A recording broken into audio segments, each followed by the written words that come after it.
Hey, Steph here. Today I'm going to be recording myself doing a gameplay of chess, possibly more. Let's see how it goes. I'm going to be playing against bots on chess.com. Um, and I don't really know how to use the arrows and other indicators, so hopefully you can see my mouse. And I'll try to go through my thought processes and not ramble too much about chess, although it's a strong interest of mine. And I'll start with a little intro. I am not a title player. I don't have an ELO rating from FIDE, but I do play casually online and I've been to some open events. And I would say if I had a rating, it might sit somewhere around 15 to 1600, but it's really hard to say. I play a lot against the AI, so any kind of bots, engines, and I think my play more mirrors an AI style where I just sort of try to go for a generally good position without trying to be too tactically deep in how I analyze my position. So maybe a bit more of a positional player type. Um, I have played online in some group events, and I'm not a fast player. I definitely lean more to either daily chess or rapid or probably classical time lengths. So yeah, with that out of the way, I'm gonna pick out a bot from chess.com, and I've been playing a bit against a bot called Nora, which I think is this one here. She's one of the kind of annoying group of bots, I would say. So I think she's rated at 2200. And her specialty is she likes to open with her queen moving out early. Now this is either something you would do as a very beginner player or as a very high level player if you thought you had some sufficient edge over the player, over your opponent. Of course, there's some openings that it's fairly normal to move your queen out earlier. I don't actually like, I would say my most disliked aspect of chess is opening theory. I think that takes the joy out of chess to have to analyze too deep into opening. So I don't have a preferred opening style. I try to play a bit of all of them.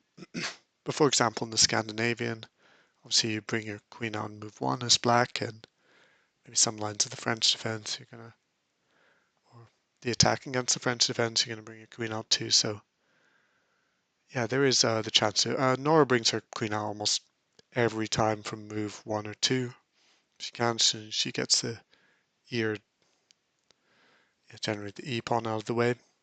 Um, her and Francis are kind of similar.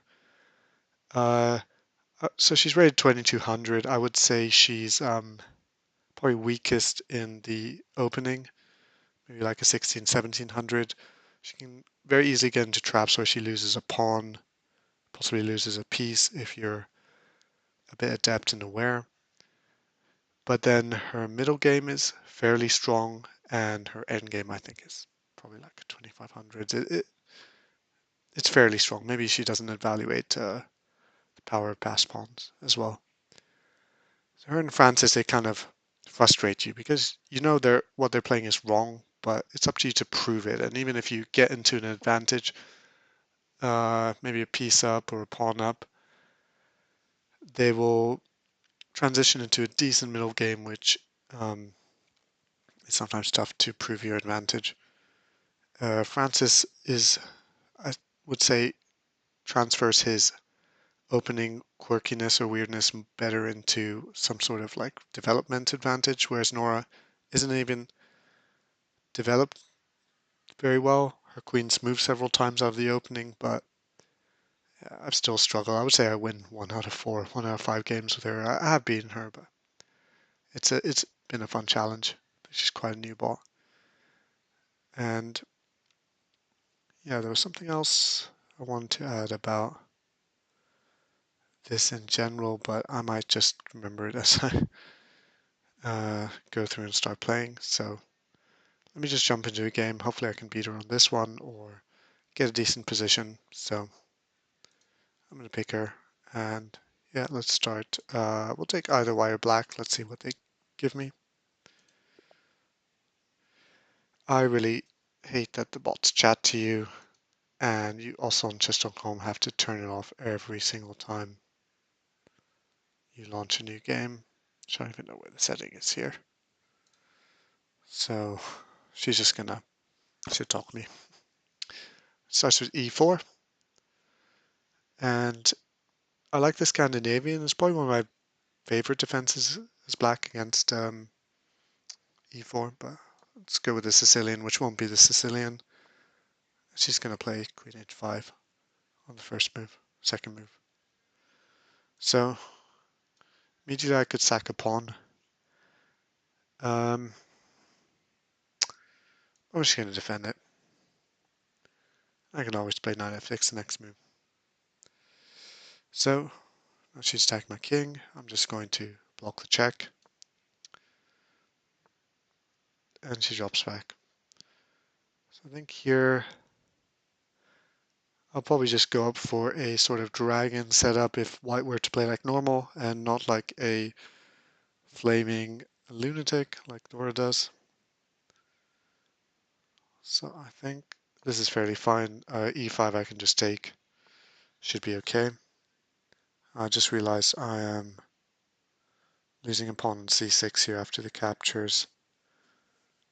Unless I want to have a potentially backwards pawn on d6, so after I move the knight out of the way, takes on d6, takes back.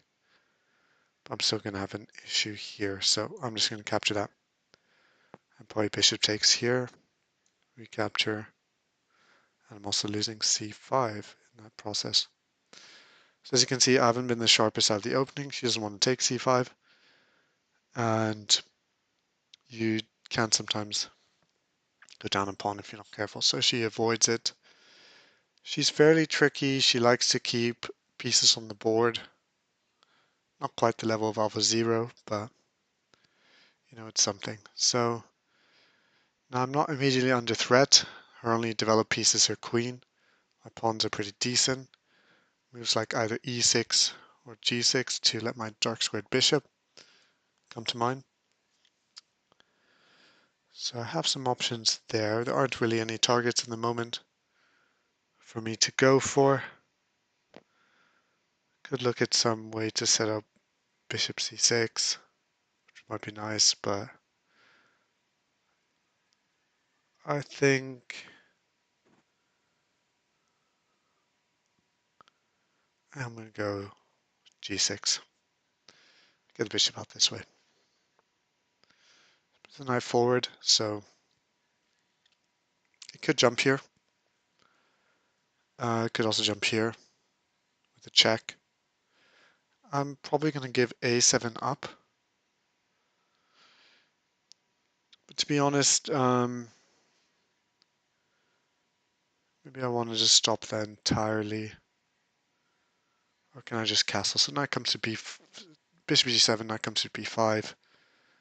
By the way, with tactics, I will look a couple of lines into it if I think I see something. But I try not to look too deep and just sort of play on like a gut feeling. Bishop g7, knight b5, rook c8, queen, rook c8, queen takes a7, and drops the knight, so that's fine. So I'm just going to carry on with my development. Probably knight, yeah, f3 as a follow-up. Now I can probably push this knight. I think that's good. I have a lot of space. So in chess you want to kind of control space. You can do that with pieces either from afar, like this bishop on g7, or you can do it with pawns and pieces in the center.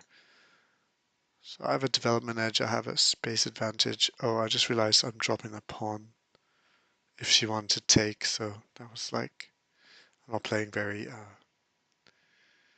carefully here. She's on the bishop on d7, and she's still on the pawn. And I don't know if I can actually move that bishop. So I might just have to give this pawn up in kind of a spirit of rapid development. the knight wants to take it. Let's just do that. My knight's defending the bishop here. So let's take that. So she's getting kind of hovering around my king and pieces. And I just need to see how I'm defending all this. Now I don't need to keep the bishop here anymore. I think probably best bet is to just get it out of the way and potentially face a knight c6 here. In which case I will have to decide how I'm defending e7 and a7. But her knights will be under attack, so we'll cross that bridge when we get to it. Okay, so the knight is under attack. Now taking here pins the knight, so if she were to capture, I would be able to pick up the queen. Alternatively, you can pick up this pawn with check, but the queen is still under attack. I can move the queen out of the way. Sorry, I can move the king out of the way with the knight still up for grabs. So I think that actually helps me because the king's not castled. I can get the rook to e8.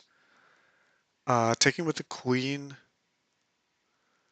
I can probably just move my queen out of the way, and then I'm threatening again rook e8, so I'm going to go for this capture. Okay, so he gets the queen, and I kind of miss that the knight is again defending the queen there. So I believe I'm still all told probably a pawn down with good development. And I don't think I have a choice but to collect that queen with my bishop, because otherwise I'll just be a full queen down. Don't think there's any intermezzo, so let's pick that up. Okay, so pawn down with very good development, although she can castle quite rapidly, and I've lost my nice light square bishop that would have been putting some pressure. So I'm going to attack this knight. If the knight captures, I can always go here and then pick up on c2, which would fracture black's pawns, and I think that looks quite nice to me. Sorry, white's pawns, because white's probably going to castle on the next move. So I'm just going to go for that. And probably I want this rook to either come to e8 or d8. Okay, so she can just defend the knight. So I'm down a second pawn for not very much there. Any knight jumps here are probably just met with c3. Although I can play e5. So I'm wondering about a knight g4. And if I want to attack my knight, I can capture here, threatening that knight, and I think that's okay.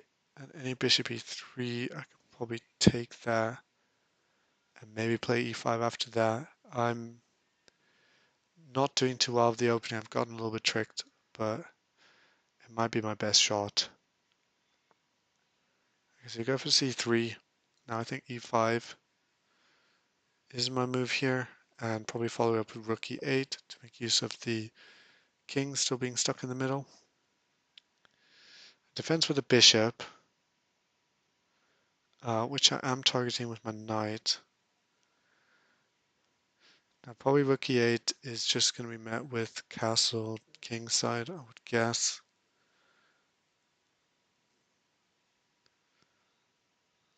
And I have obviously lost these 2 pawns. That would be nice to kick the knight. Rook here is just going to be met by a knight fork. Let's target that pawn there. So yeah, looking a little bit tricky. I mean, I could capture and play f5 and then f4 to undermine these pawns here. Let's play rook e1. Yeah, We need an idea of playing here. And I do want this bishop. I feel like my bishop is quite good. I don't think it's worth 2 pawns, but my bishop here will be fairly decent. And I could consider for f5, so rook b1 just defends. I think that's fine for white. And my knight's gonna eventually get kicked.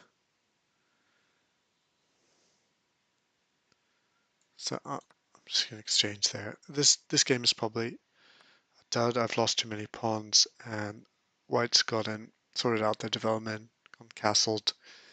Yeah, my pieces are a bit more active, but aside from that, I'm not really seeing a lot in the way of compensation. I'm just trying to see if there's a tactic here, takes. I don't see anything. Um, I could take and capture with the c pawn, so no, that drops e3, so I can get a rook here.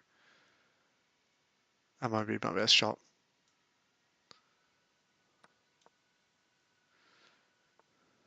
Okay, just supports that.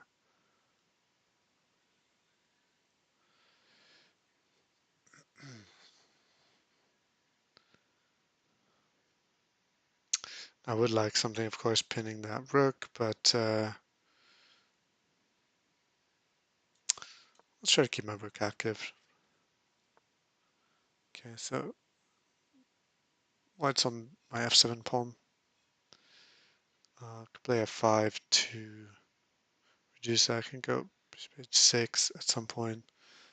Once that's defended, I assume might want to just exchange and then bring the other rook to try to exchange again. I could go for a repeat there, check, and then the king comes out. And so yeah, let's play f5 for now. Captures, and I'm guessing here, no, it doesn't want to go for that. So it's got a good pawn mass coming forward. Bishop h6 to there. Doesn't look too threatening. White's probably got a defense. I might want to just pick this up. So the thing about being a pawn up, I know there's some sources that tell you, oh, exchange down material if you're pawn up or piece up. Pawn up is not necessarily winning. If it's a rook and rook with kings endgame, just one pawn depending on the positioning of your kings, isn't necessarily winning. So you might want to just sort of play with your advantage and try to probe and use it to create another advantage. Now, I remember what I was going to say earlier with making chess videos. It's probably the last game that I played that I would want to make a video for. There are so many good creators, both professional players, coaches, and stuff around chess videos that I like and follow. I could list endless ones. So that I'm still finding what I would have to offer by making a video of playing chess. It's probably something. There's always a unique take from everyone, but there's definitely good chess content. So anything I'm saying here, someone's going to have said it better and with a better theoretical backing. So it's hearsay, basically. Anyways, back to the game. All right, so let's trying to have some activity with the rook and knight coming down. Maybe starting with knight d7 or probably rook e7 because I don't see the check doing too much. Now, if I want to try to go for this pawn, let's it's a I think it's worth it to just put some pressure on that. I didn't need to spend 10 minutes. And the fact that I forced the rook to just sit passively, trying to babysit that, is a small win already. Now, this bishop isn't doing anything at the moment here until he pushes e4. so I might as well just harass that rook. And I want to bring it here to give some option to check the king. Now, probably threatening knight in here and also threatening this pawn there. I'm losing anyway, so I need to go for some more drastic measures. And I don't see a checkmate with the knight coming in, although possibly knight e7 to f6 is a bit uncomfortable, to say the least. Definitely a bit uncomfortable.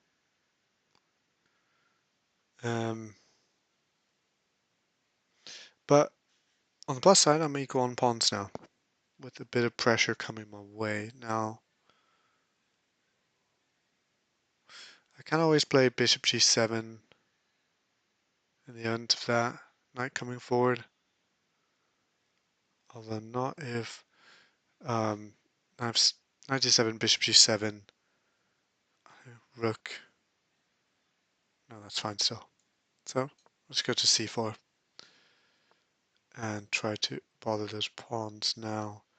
Probably wants on taking here to take there and have the threat of the passed pawn. I'm going to hope my defense is enough to stop that. In any case, I don't have much more to do, so we'll just see move by move if I can stop this pawn on the b file getting to b8. So we'll start with this, get behind the pawn. And the fact that white's gone in front of the pawn means I'll have to waste another move getting the rook out of the way. So that's already a small win. Now I probably want my bishop to get to a more active square. Maybe you could start checking the king. I think I can do that by attacking this pawn initially and play g3, and then I can probably pivot it to d6. One annoying thing is that I don't have a safe spot to hide to get my king out of being pinned along this rank. The rook's doing a very good job at cutting it from moving forward. Unless I were to play a move like bishop g7 here, then this pawn to h5, and then crawl out from behind here. So definitely some questions to ask there. For now, I'm going to leave my king here, defends h7, and okay, that wasn't a great move at all. I don't know if there's any tactics here, but I'm probably dropping my bishop, and I don't know if my rook's going to be active enough once I move out of the attack of this knight fork. I haven't got a check there, the knight's covering that, and just bishop check, king there, pinning the knight doesn't do much, I think. Lose a pawn if I can even do that to try to recover the knight. So I'm just going to go here. At least I recapture a check, which is something, and I can probably drop back to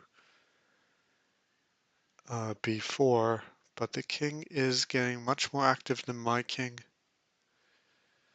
I'm wondering if I can just flick in, sort of tempt g3, or maybe I'd rather tempt h3. I'm just not sure if I have time to do that. Let's try it. So I'm trying to get h3 because I want eventually when I advance my f pawn to break up the pawns this way. I just felt g3 is maybe. No, that was wrong.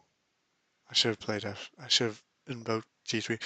You can sometimes get the AI, even the high level ones, to make suboptimal pawn moves in their endgame. Okay, so my king is really passive here. My rook needs to get back over to look after this pawn. And play h. That's another bad downside of getting g3, which stops me from putting my rook to g4 to defend g6 in case I want to play h5, so I can free my king of the responsibility of looking after these pawns. Now, of course, I could look after my rook, but my rook needs to be trying to hold up the progress of the b pawn, at least until the white king gets over and helps it along a little bit further. Let's go here. My next plan is to go to b2 and then try to attack. Either keep the king away, force the king to commit to babysitting that. Now, just the rook alone is not going to be able to help the pawn queen. So imagine that I do nothing. For example, just move this pawn back and forth, and white gets in, rook b8, king moves, b7. As long as, no, it's even fine still then. So the rook needs the king's help, and the king is right now looking after these pawns. So I'm not quite happy with that. I'll play this. And I'm probably going for a draw here if I can get that even. And now the king's given up this pawn, and I think I should just take that opportunity. Okay, so the rook's moved out of the way. Wants to get the pawn here. Then wants to go for the check. So I wonder if it's a good time to play king f8. Give up this h7 pawn. Go for that. No, because then I will need to come back to g8 again. Otherwise I'll get the check behind here and then be able to promote. Or I could check this king and force it to commit one way or the other.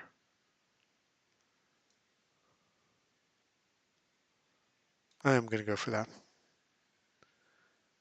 Now if it goes this way, I do have some threats of my own with these pawns running.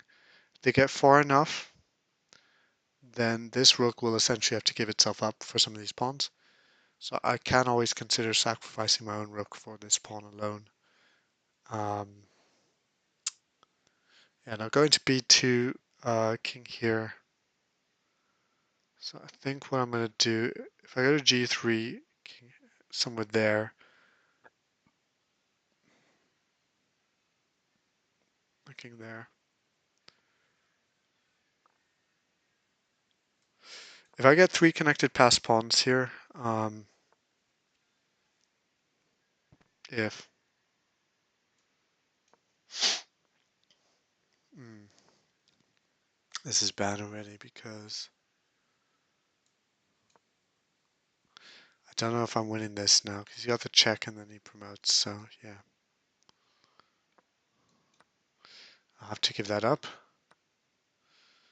Now the issue is h5. I need at least 2 connected passed pawns. White's king is very close. So I think this is probably a losing endgame. Even though white has a rook, you can, like I said, sometimes win, but you need your pawns to be threatening enough that the rook has to give itself up for them. Just these 2 pawns, in order to get this one passed, I can't immediately support it. So for example, just move here with the rook, we'll pick it up.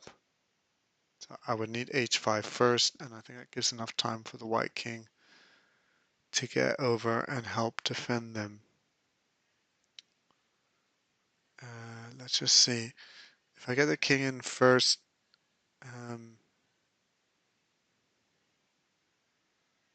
yeah, the problem is this h3. If I had time to pick up the h3, I'd be probably either pushing for a draw or even a win.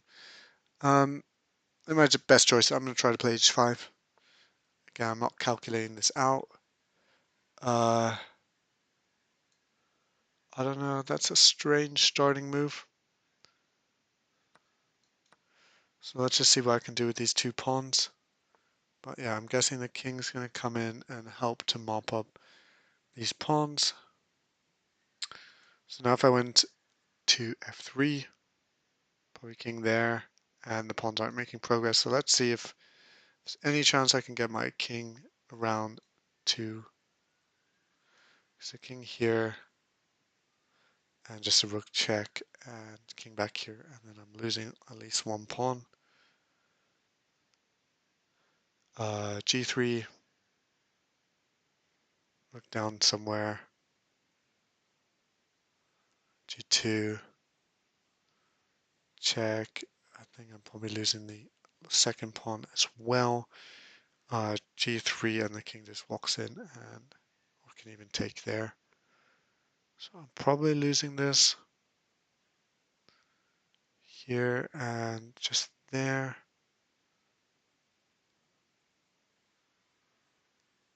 Yeah, this is my best try. Let me try this. But yeah, I'm just going to take here on F4. And I'm going to try to push, but I think just literally anything. Yeah. Yeah. And that's it. Okay, so you're going to pick up the pawn. And what's nice is you can check the engine evaluation, so just see kind of where you went wrong. I don't do this on all my games, but where is analyze? Settings. Do I not have an analysis tab? Use the game review, huh? Huh. On the app, you get an analysis tab. Download, add to library. Next move. Alright, let me use up the one game review. Let's just see what that shows.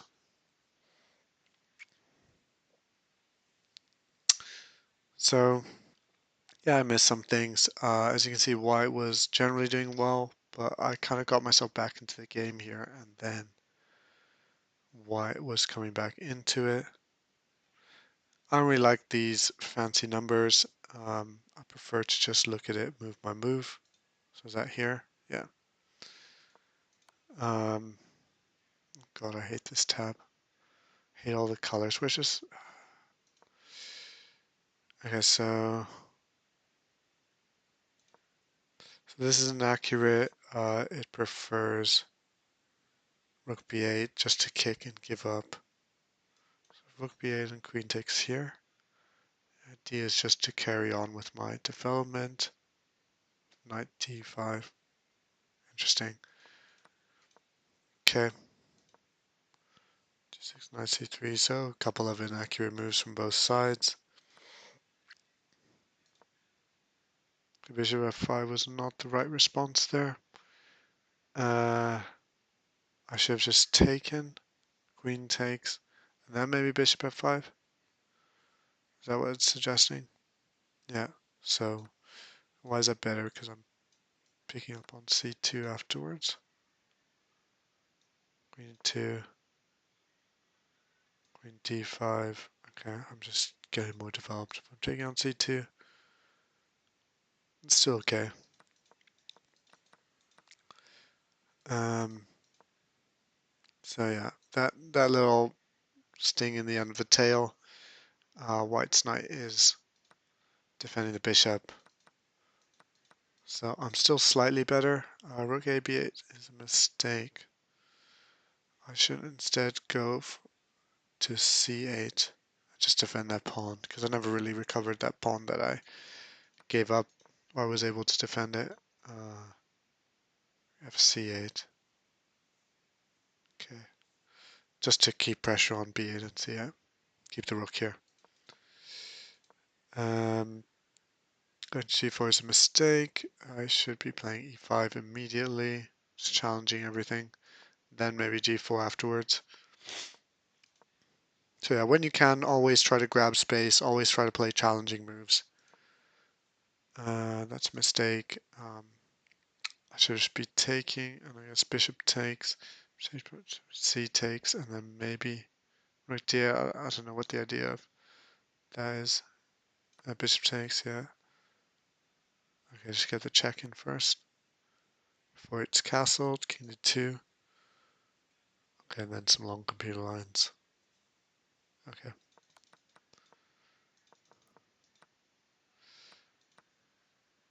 Okay, so I'm already down pretty much a piece here, even though it's just 2 pawns.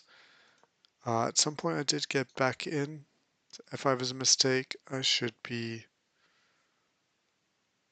playing bishop h6 is fine here. just to try to threaten that pin at least. Okay. Okay. Okay, so the white's given up too many pawns for. Okay, and again, and wow, I missed this tactic. That's very nice. Okay, so just winning that rook back. All right.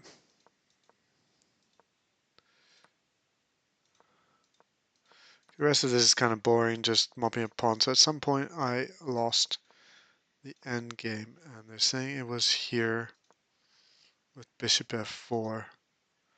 I should instead keep this king pinned,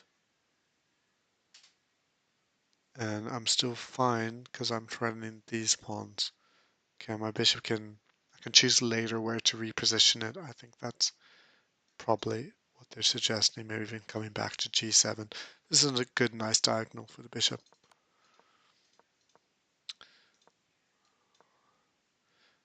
And that's fine. Okay, I'm still kind of back in the game. Okay, so that's why I thought rook g4 was the right move. Yeah, I was trying to go through it, and then I thought for some reason I'm getting better time pushing my f pawn. So I need some counterplay to distract him from this dangerous pawn. But yeah, g4 is better. If he has to play g3, or could probably defend with the king, but the king probably wants to come over to help this pawn go forward. So if he has to play g3, now the difference is, say if I go here, and let's just put some moves, and then like here, and I'll just use like some nonsense moves. So here, now the difference is takes and takes. Now this pawn is free. It's not supported, but it's free to queen on the f file on f1. So that's the difference compared to where I ended up putting the rook. So it's a small difference, but okay. And he had a better defense in h3 was king d2. Okay. So I think that intermezzo though with moving the rook was accurate. Oh, it's about the same. Rook b4 is the same, but not where I put the rook. But I thought it was a nice touch. Okay, so that check is not correct. I should be trying to push these pawns already. I thought I was winning this pawn and then potentially this one, but it was just too slow. Okay, I think the king should probably come forward here. King e3, just give it up. Don't try to defend it. g5 is fine here. Was f4 the problem? Oh, rook takes. Okay, so I was just too slow. That was like the last fatal mistake. Just too slow. f4 is fine. And what's their defense? They've got several defenses. So just the king either coming forward or could go here. Okay, so I can just give up. I wonder if it's always a mistake, yeah, to take this because, okay, yeah, I'm not there, obviously, but there. Okay, so I need to just use my counterplay. This was like the last mistake. Just too slow. This pawn's too far, and my own pawns aren't enough of a threat. Yeah. Okay. So I think I'm going to do another game soon. This wasn't a great game for me. I'm a bit tired. It's a bit late, but hopefully I'll be able to get another fun game in and take down Nora the Explorer. Anyways, thanks.